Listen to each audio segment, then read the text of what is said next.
12, 11, 10, 9, 8, 7, 6. Go for main engine start. Main engine start. 2, 1. Booster ignition and liftoff of the Space Shuttle Discovery, returning to the space station, paving the way for future missions beyond. Welcome to the Orbital Perspective podcast, where we dolly zoom out to a perspective where upcoming megatrends become visible. Every day, it is more and more apparent that we are in the midst of the great transition. Everything is changing rapidly. The fundamentals of business, government, and society are being rewritten almost on a daily basis. We are truly living during a time where the riskiest course of action is to stay the course. The most hazardous path is to take the tried and true. We are also living during a time where it is becoming more and more apparent that the status quo is not working. At least it's not working for everyone. And until the status quo is working for everyone, we will do nothing more than slap temporary band-aids on our problems and our challenges. We are presently dealing with crisis after crisis. But these crises can serve as a wake-up call. They can be our call to action to incorporate the changes necessary to make us all more resilient and better equipped to deal with the future crises that will undoubtedly come our way. The Orbital Perspective is all about transcending the divisive walls that separate us and embracing the awe and wonder of our shared humanity. What all the guests on the Orbital Perspective podcast have in common is they are all able to see things from a slightly different perspective. And when we look at issues from different perspectives, we see things in stereoscopic vision.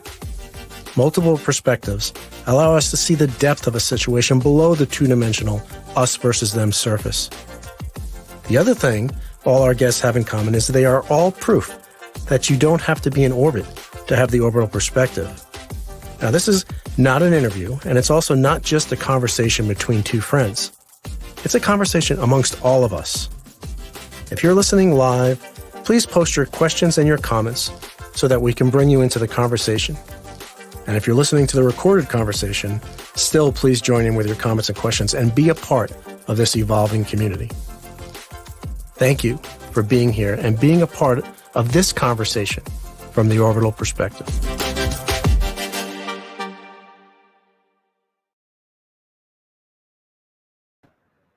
Hi, everyone. I hope that this message finds everyone safe and healthy and having a great day. We are really fortunate, really happy and thrilled that you're here and part of this conversation. So I want to remind everybody that's tuning in live, please join that conversation. Send us your comments, send us your questions. We want you to be an active participant in this. And this is going to be a really exciting talk today, a really exciting discussion, because we're going to zoom out. We're going to zoom out to a really big picture. We're going to zoom out to the scale of the universe. And what we're going to find is when we zoom out, or as I like to call it, dolly zoom out, and we'll talk about that distinction in a little bit, but when we dolly zoom out to the big picture, the irony of it is the farther we zoom out, the clearer our issues and our challenges and our problems become. What happens as we zoom out, as we dolly zoom out, is that all of the noise and all of the nonsense fades into insignificance. And what's left are the true issues, the true challenges, and the true solutions. And my guest today is someone who has made a career looking at the big picture perspective. And so with that, I want to introduce Frank White. Author and professor Frank White is a magna cum laude graduate of Harvard College, a member of Phi Beta Kappa, and a Rhodes Scholar. And he earned an advanced degree in politics from Oxford University. Frank's best-known book, The Overview Effect, Space Exploration and Human Evolution, is considered by many to be the seminal work in the field of space exploration. A film called Overview, based largely on his work, has had more than 8 million plays. Frank conducted a series of interviews with astronauts at the Johnson Space Center in June of 2019, which have now become the basis for NASA's series called Down to Earth. which is available on YouTube and other NASA social media platforms. In his latest book, The Cosmo Hypothesis, Implications of the Overview Effect, Frank asks the fundamental question, what is the purpose of human exploration? Why has the evolutionary process brought humanity to the brink of becoming a spacefaring species? In Cosmo, he also shares the idea of the human space program as a central project that will engage all of us in the process of becoming citizens of the universe. Frank teaches at the Harvard Extension School, Harvard Summer School, Boston University's Metropolitan College, and the Kepler Space Institute. Frank and his wife Donna have an extended blended family of 5 children and 10 grandchildren. Please help me welcome to the Orbital Perspective, Frank White. Hey, Frank. Hello, Ron. How are you? I'm doing good. How you doing? Doing well. It's great to see you, and it's great for us to be working together again. Yeah, this is going to be fun. I'm really looking forward to this. I've been looking forward to this for a long time. Thank you for jumping on the show, and I'm sure everybody's going to have a lot of questions and comments for you along the way. Good. So let's just turn the clock back a little bit to the time we met. So we got to know each other before we actually met in person, but correct me if I'm wrong, but I think the first time we met was in 2012 at Harvard. We did a premiere of the movie Overview. Right. And we did a panel discussion on that. So maybe you can give folks just a little bit of background on yourself, background on I think it's your first book, the Overview Effect, where that came from, and what motivated you to write it. Yeah, well, I had an experience, and that's important, because the Overview Effect is an experience. At the time, I was very engaged in the Space Studies Institute and the work of Gerard K. O'Neill. And I was thinking, what would it be like if I lived off the planet permanently and I saw the Earth in the sky all the time? And I was thinking about it constantly, and I was flying cross country, and as I looked out the window, I think I had a mild experience of the Overview Effect.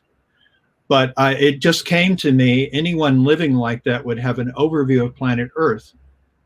They would just know everything we're trying to talk about, the interconnectedness of everything on Earth, the relationships that everyone has, we're all in this together, as so many of the astronauts say. And the term Overview Effect came to mind. And then I didn't know what to do with it because there were no space communities. So I called NASA and I said, I need to interview all of the astronauts right away. And public affairs, they said, well, they're kind of busy, but if you come down to Houston, you can interview 2 active astronauts. And then I don't know who I talked to, but he changed my life. He said, why don't you interview retired astronauts? And he said, we don't control them. And I said, oh, okay. So I started interviewing retired astronauts, and everything kind of shifted a little bit because I saw the experience of being ordinary, that you would see the Earth in that way. But I found that if you were born on this planet and you went into orbit or the moon, it was kind of extraordinary. And so we started pursuing that. And, eventually it led to you, and I interviewed you, and you're in the book, and you wrote the foreword to the 3rd edition. And then our good friends at Planetary Collective decided to make a film. And I recall that I got in touch with you, and I don't know how you did it, but you got NASA to let you come down in almost no time and to premiere the film. And that's, incidentally, that session is on YouTube and Vimeo and other online venues. And over 8 million people have seen that film with almost no promotion or advertising. I think it's because people are hungry for overview thinking and a new way of looking at our situation here, which you summarized pretty well at the beginning, Ron. Yeah, I mean, one of the things that's interesting about that story is the power of film, right? Or, of video, I should say, the power of video, right? And 8 million people didn't read The Overview Effect. I wish they did. But over 8 million people watched the film Overview that was inspired by your book, The Overview Effect. And so what happened is the director, Guy Reed, read your book. He was moved deeply by it, and he wanted to, in his own medium, send that out to the world. So he got his team together, Steve Kennedy and Christoph Furstead, and they traveled around the world, and they filmed this beautiful 19-minute film, which led to a full-length feature documentary called Planetary, which takes it to the next level. And we're working on some things together right now that we'll take it even to the next level there. But I just want to make another plug. I see there's a lot of people watching, but there's no comments yet and no questions, unless I must be looking in the wrong place, because I can't imagine there wouldn't be questions and comments for Frank White. But the Overview Effect, as you stated, is this change in perspective that some astronauts communicate after having seen the planet Earth, from space and in space. That there's a paradigm shift that folks experience. But I think one of the key things, and I think you'll agree with me, Frank, because you've experienced yourself, is you don't have to be in space to have the Overview Effect. The Overview Effect, I think, is this, the gears turning and the light bulb coming on, that basically everything is interconnected, everything is interdependent. And the basis of this, the foundation of this interconnected, interdependent, thriving, living biosphere is awe and wonder and beauty. And so we live on this beautiful, awe-inspiring planet, and we truly are all in this together, that we're all in the same boat. We're riding through the universe, and it's not a cliche. It really is. What happens to one of us literally in some way happens and affects all of us. And so, maybe it's a good time to talk about the connection between two popular concepts. And one is the Overview Effect, and the other is the Orbital Perspective, the title of this podcast. And as you mentioned, I wrote the foreword for the third edition of the Overview Effect. And in there, I describe, in the foreword, I describe this connection between these two things. And if the Overview Effect is that change, this paradigm shift that you can have by seeing the planet from space and in space, or some other event that happens in your life, the Orbital Perspective is what you do with it. The Orbital Perspective is the call to action that comes from the Overview Effect. It's applying that paradigm shift to all your decisions, all your actions, all the progress that you're trying to make in the world is done in this bigger picture, from this bigger perspective, the Orbital Perspective. Frank, was that accurate? Is that how you see it as well? Yeah, you and I talked about this when I first interviewed you, and we talked about, well, is the Overview Effect and Orbital Perspective the same basic phenomenon? And at first, I think we kind of agreed it was. And then we talked some more about it and defined it in the way that you've just discussed. And I believe the Overview Effect, in order to experience it in its full power, I did define it as something that comes from being in orbit or the moon. And I did say there are analogs to it, like my experience. But you're right, too, that there is an action component to this, which is what happens after you have an experience like that, whether it's an experience in orbit or an experience on the Earth, from an analog to the Overview Effect. And generally, as you know, Ron, I mean, we've seen certain characteristics of what happens, which is people realize there are no borders or boundaries except the ones we create ourselves. People realize that what happens in one part of the world, as you said, affects people on the other side. For astronauts in particular, everybody talks about the thin layer of atmosphere that protects us from the harshness of outer space. But I do think that one of the things astronauts have been saying lately to me is no matter how different that other person you meet is, you have more in common with them than differences. They may be from another culture, another country, but when we look at it from orbit, we realize we're all so incredibly human. And another new perception that I'm picking up is that the Earth is alive. It's a living system. We are not separate from it. We are part of this living system, this organism. And that really is kind of a new perception that I'm hearing from recent astronauts who have flown in the past several years. But again, all of the astronauts I talk to say, I feel an obligation to share this experience. And then many feel like you did, you really have to do something with it. You have to make the world a better place. Yeah, you brought up a few really good points, and I want to hit on some of those. The first one is you talked about experiences on the Earth being an analog for the overview effect. And there's a nuance there that I take exception with. And the nuance is an analog is something less than, right? It's a simulation of, it's not the real thing type of thing.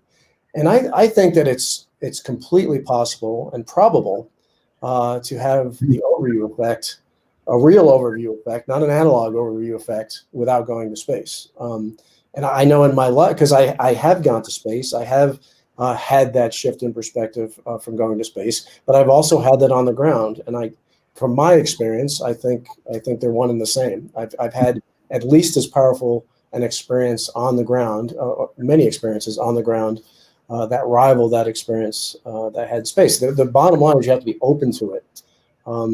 What do you think of that distinction? Well, I guess I would ask, what was happening when you had that experience? Like, well, in all the cases, I was being immersed in beautiful awe and wonder. Whether it was living on the bottom of the ocean in Aquarius for 3 weeks, there were times during those 3 weeks where you just have to. It just knocks you off your feet. You just go, wow, this is incredible. And you talked about being part of a living Earth, and I know you agree with this statement. We're not just part of a living Earth; we're part of a living universe. And so yeah. That living system extends out beyond the Earth to the entire universe. It does, yeah. Even if the only life that exists in the universe is on Earth, which I don't believe that's true, but even if that was true, that's enough. That little pinpoint of life is enough that life infuses the entire universe. Mm-hmm. That it is a living universe. Yeah. I think, when I had the idea of the overview effect, one of the things I said and one of the things I wrote in the book was that having that experience, you would know what spiritual teachers have been trying to teach us. You would know what, systems thinkers have been trying to teach us, and that it's a state of being or a state of awareness that clearly people have achieved in terms of this connection, not only with the Earth, but with the universe itself. And so I think it's really just a matter of definition as to whether you say you could achieve the overview effect on Earth or not. But the only way we'll ever really know how close the experiences are would be some way of measuring it, some way of actually empirically verifying what's going on. And we really haven't done that yet. Yeah. So as far as I'm concerned, you're the expert on this. If you say, I've been there and I had that experience and I've been here and I've had the experience, then I take your word for it. Well, here's a related question from Alan.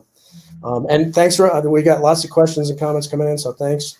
Do you think the overview effect will be a factor on suborbital flights? What do you think about that, Frank? It's a really good question. I've been asked more than once. I really would love to have your thoughts on it, Ron. When I wrote the book, I included comments by two people who had gone on orbital flights. Well, really one, Alan Shepard. Alan Shepard had a suborbital flight, and I quoted from the book We 7, which was the Mercury astronauts. And he said the kind of thing that other astronauts have said, which is, I had tried to prepare for this, but nothing could prepare me for what I saw. And he commented on the beauty of the Earth and what he saw. And it had a lot of the emotional content of orbital flights. So it seems to me that it's quite possible. And I also know for a fact that the people at Virgin Galactic and Blue Origin really hope people will have some of that experience, because in a way that's what they're offering. Unlike NASA, NASA didn't send you guys into orbit to experience the overview effect or come back with the orbital perspective. You went to do other things, and it happened. But the commercial spaceflight people really do want people to have a significant experience. So I hope it'll work. Yeah. What do you think? I think the answer is yes and no. Which means that it depends, because like I said, you can have the overview effect. I believe a full-blown overview effect, the real thing, the real McCoy, with your feet never leaving the ground. Right? I think that's possible. But the other side of that is there are astronauts that have been to space for weeks or months at a time and say they didn't have any change in perspective after going to space. But what's interesting about those folks, we talked about these follow-on films that I'm working on with Guy Reed and the crew, and to that end, we've interviewed about 40 astronauts at this point, and it's interesting when you ask the question, has anything changed in you from going to space? And the answer is no. No, I'm exactly the same person that I was, before I launched. And then they spend the next 45 minutes explaining all the changes that have occurred. so there's a level. What I'm getting at is there's a level of processing that has to occur, right? And so if you launch to space on a suborbital flight with the idea that this is it, this is the only way that I'm ever going to get this big picture view, that I'm going to float around for 5 minutes looking at the thin atmosphere and the curvature of the Earth, and then I'm instantly going to be have this new insight into the world and the universe, you might be disappointed.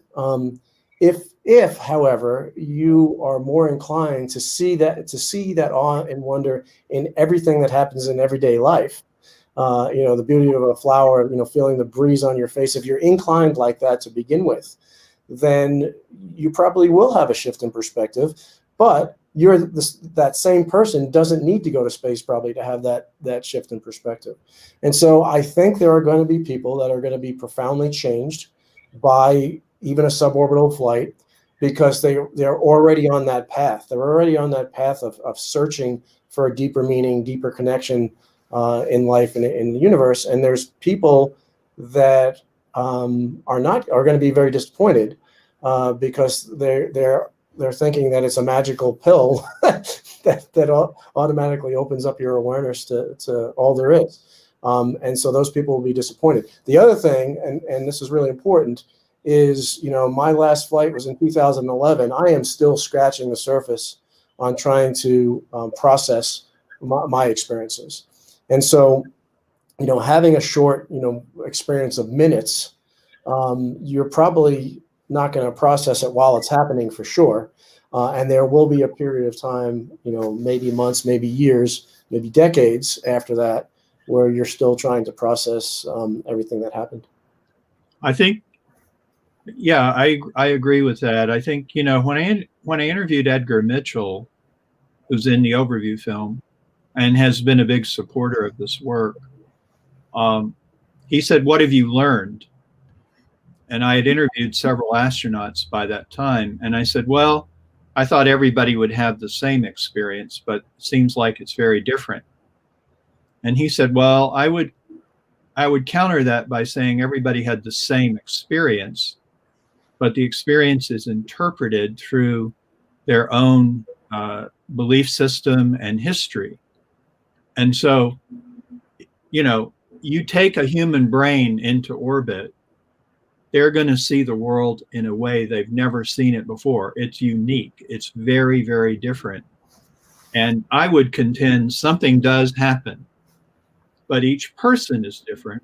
And then how they process it, as you pointed out, how it marinates, if you will, within them changes over time. And, you know, there have also been some expectations of what the overview effect is that I never intended it to be. As I said, I thought it would be an ordinary thing that people would just know certain things that we try to understand from the surface that we don't understand. And I never said everybody would have their mind blown. You know, I never said you would be a completely different person when you came back.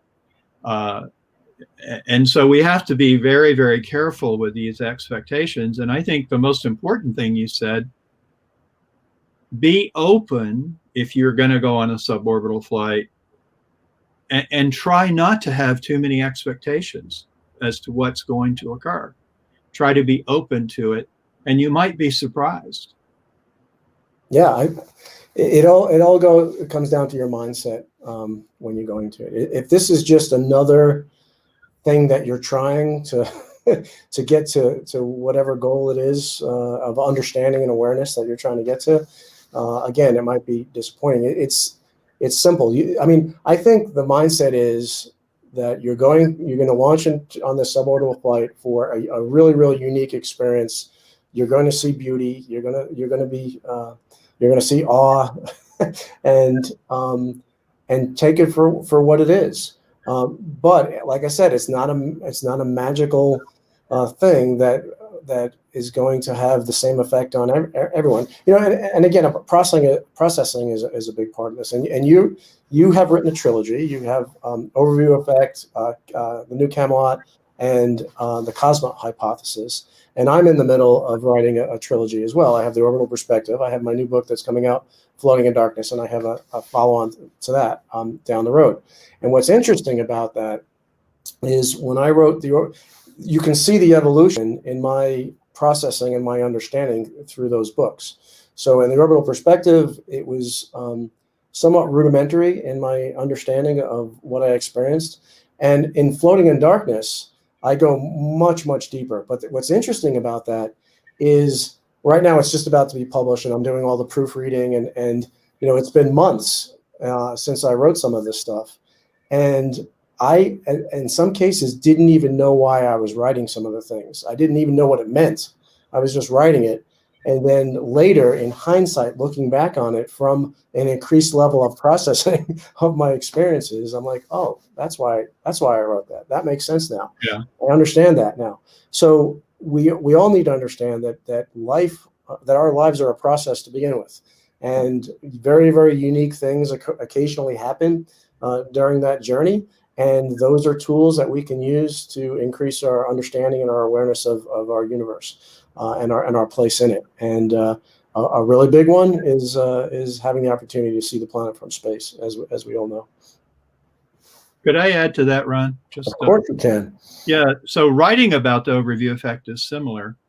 I'm now working on the 4th edition of the Overview Effect, and you know, the trilogy, all of it is out there, but I now have a publisher, Multiverse Media, founded by Dylan Taylor, and the trilogy is going to be now published more or less as a unit.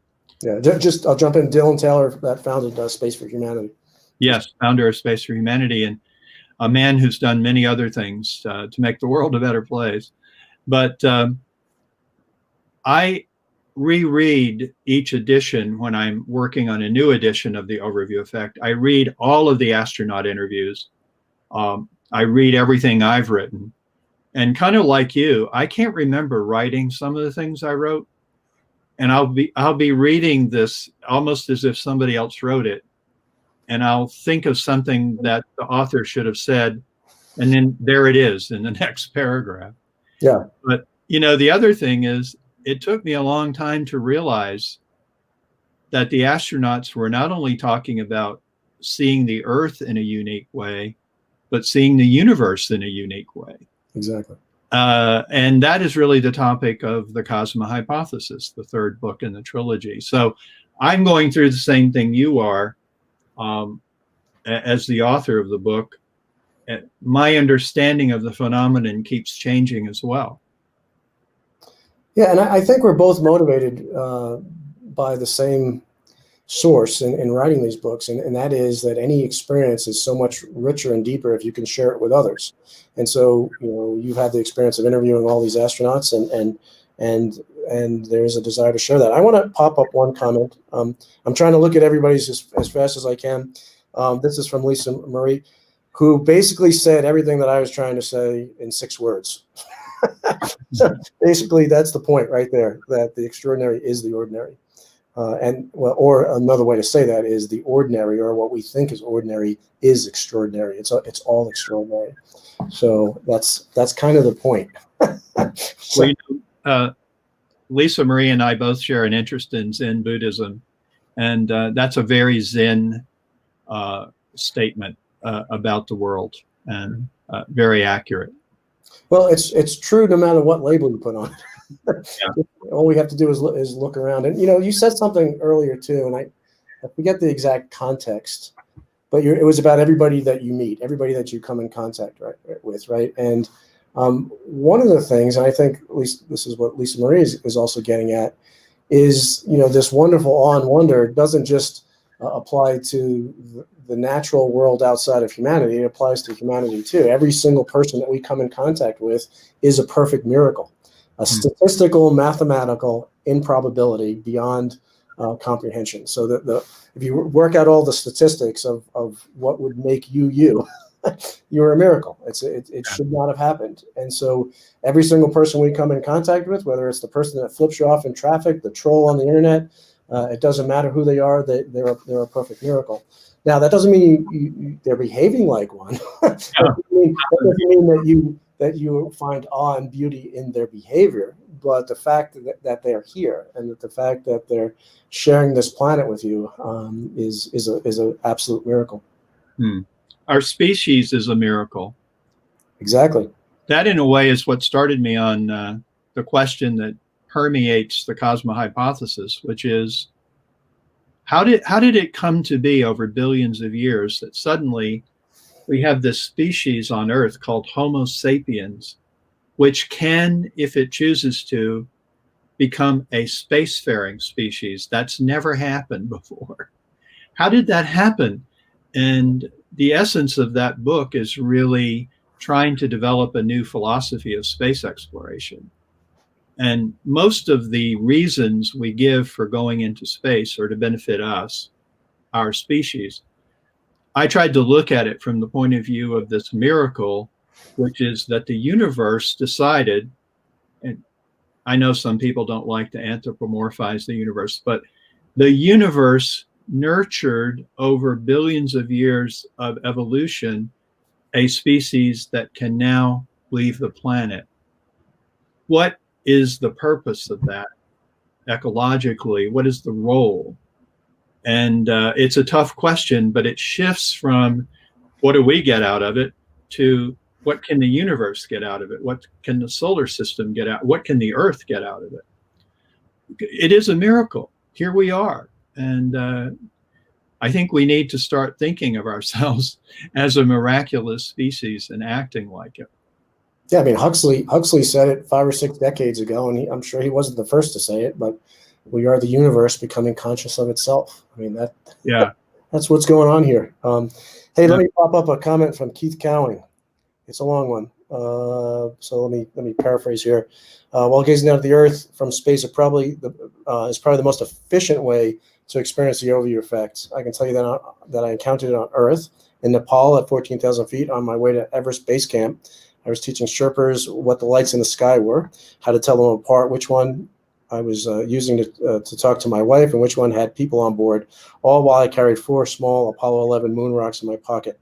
For a moment, I was in a Star Trek episode. So just some more examples of situations where the overview effect can happen on Earth.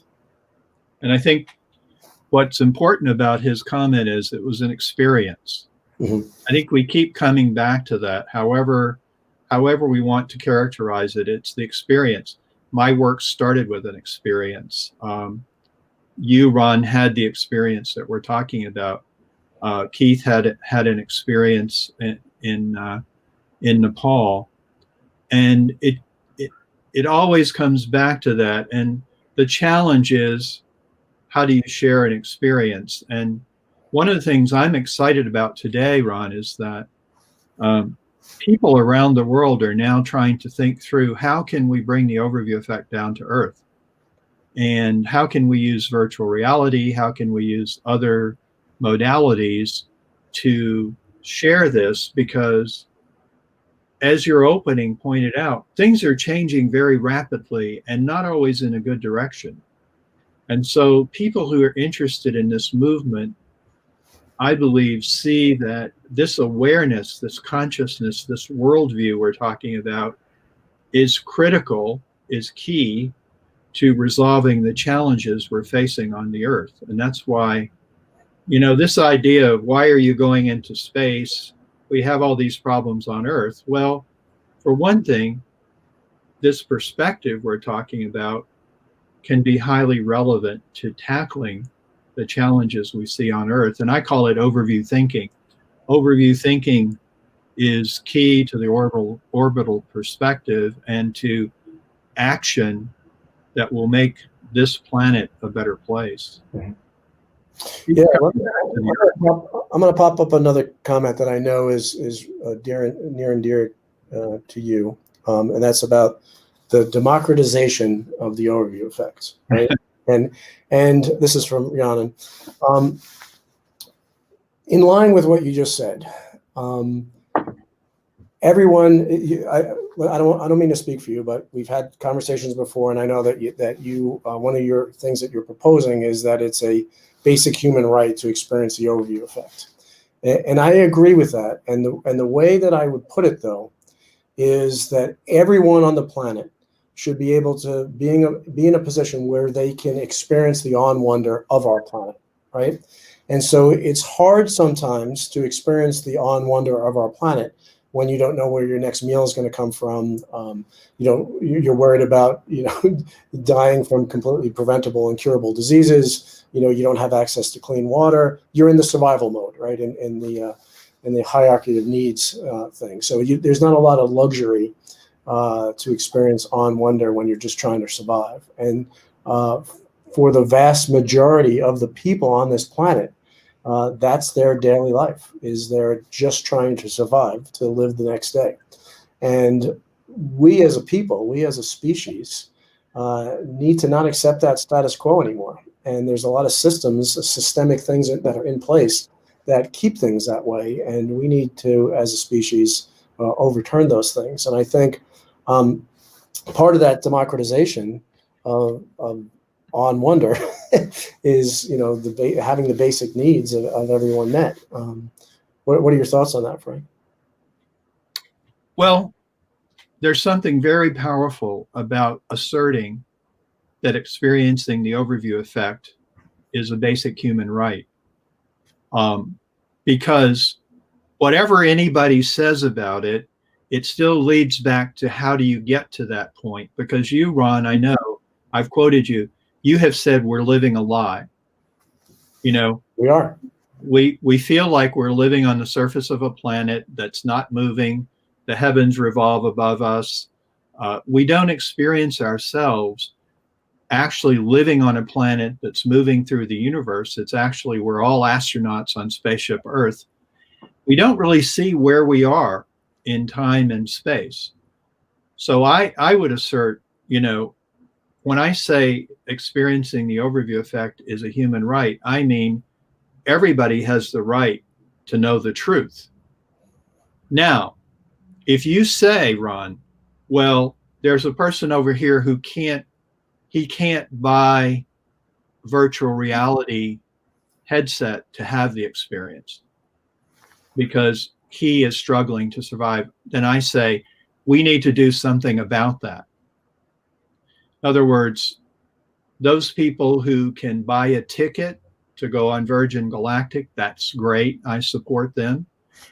Don't forget Space for Humanity, which Dylan Taylor founded, which is its mission is to democratize the space experience. Many people can do it that way. What really begins to happen is we begin to ask ourselves, if that is fundamentally true, that everyone should know the truth, how do we get there? And it becomes a really big project.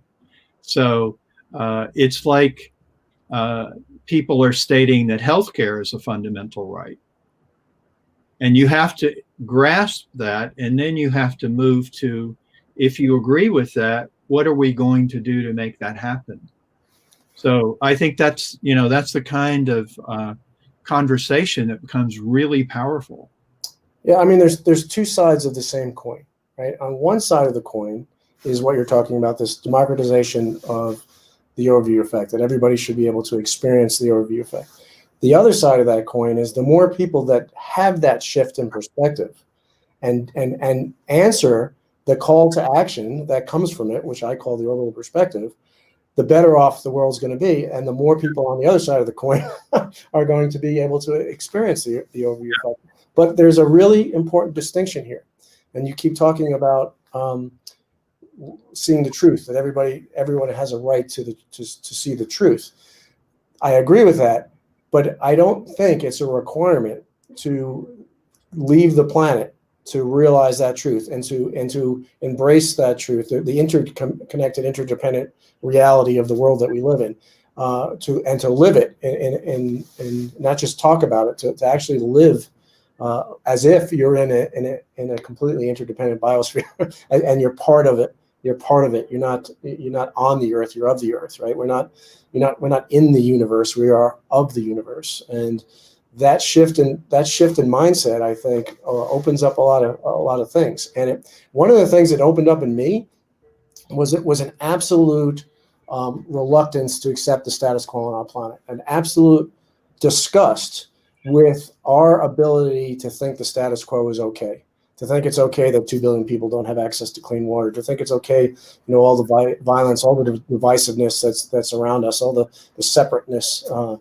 the walls and barriers that we've put up to separate ourselves. And, it's this idea that, we'll throw some aid to one part of the world and then our conscience is cleared because those people over there should be thankful that we just sent some, aid dollars that way.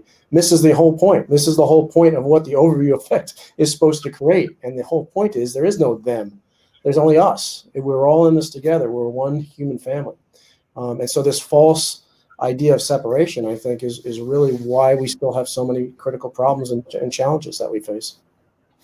Let me try something on you, Ron.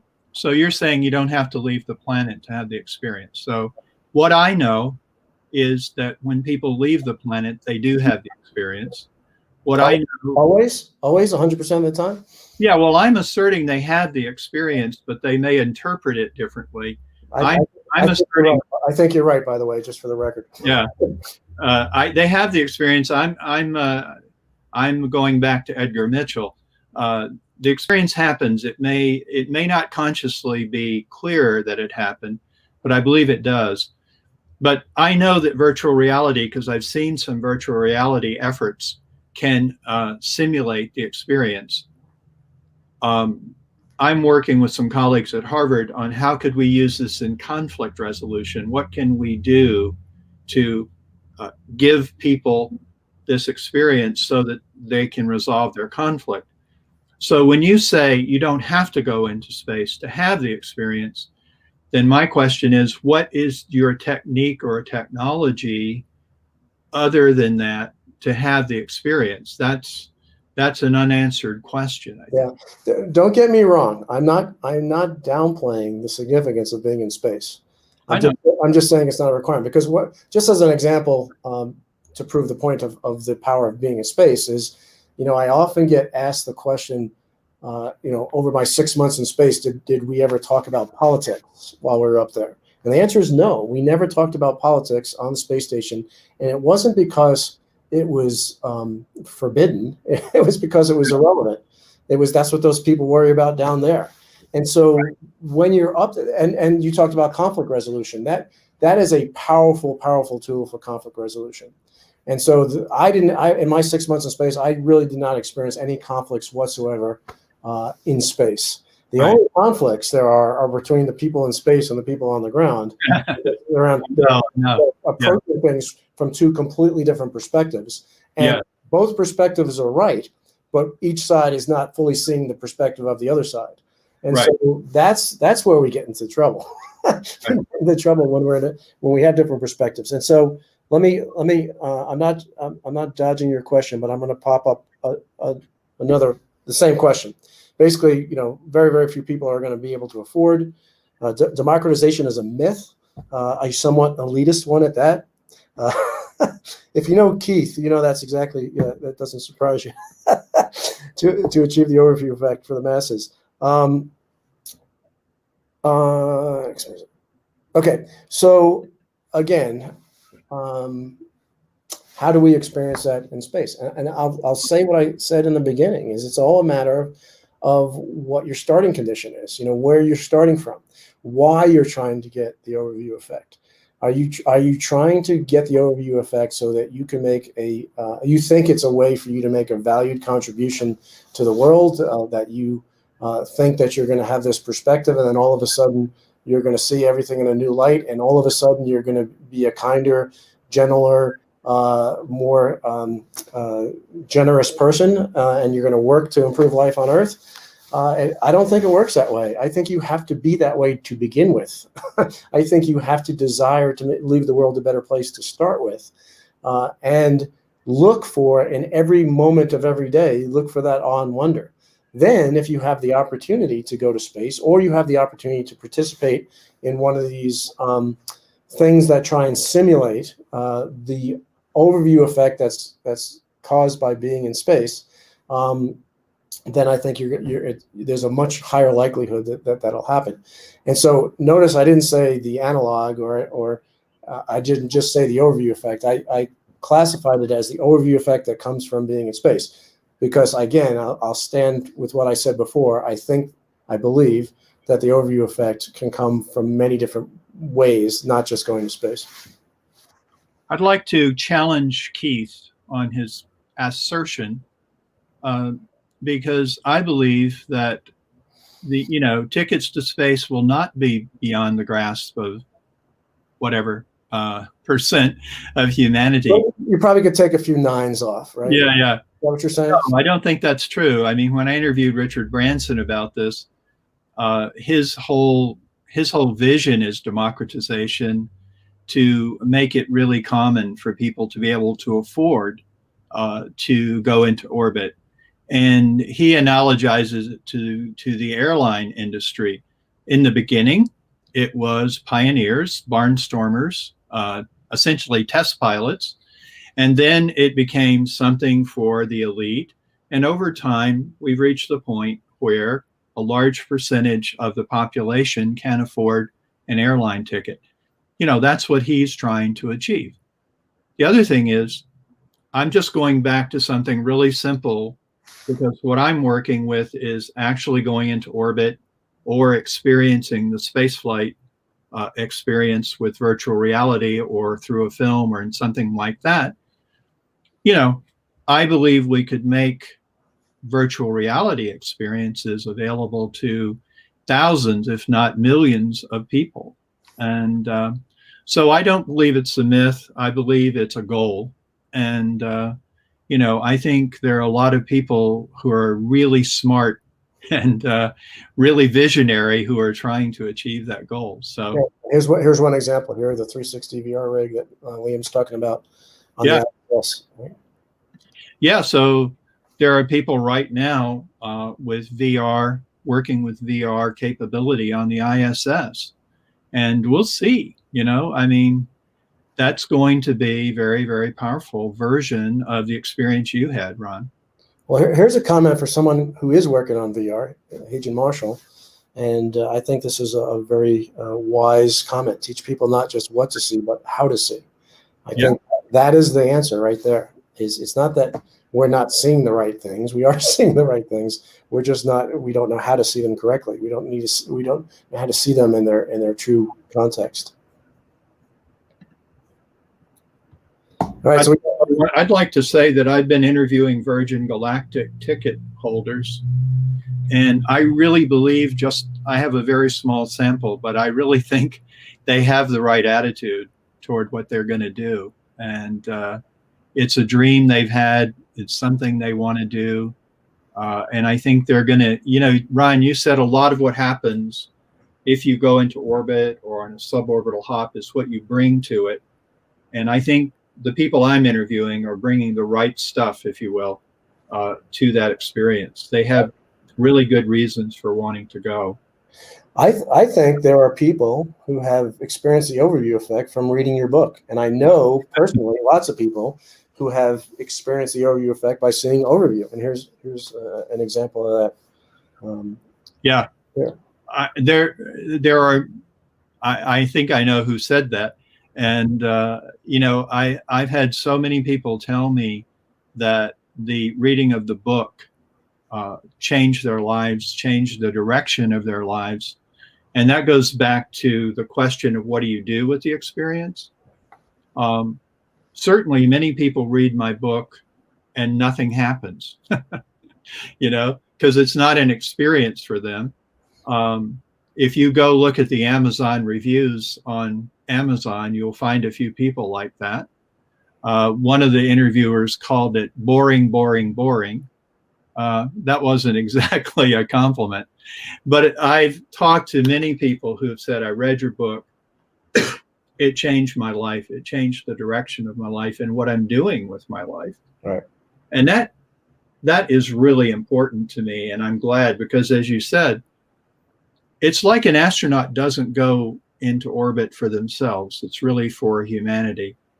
Writers don't write for themselves. We write to share an idea, an experience, an insight.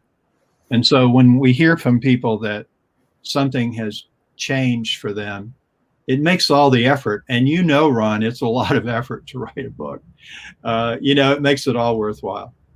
So speaking of writing a book, let's talk about the Cosmo Hypothesis. So give us the elevator pitch on that. Well, we touched on it a little bit already.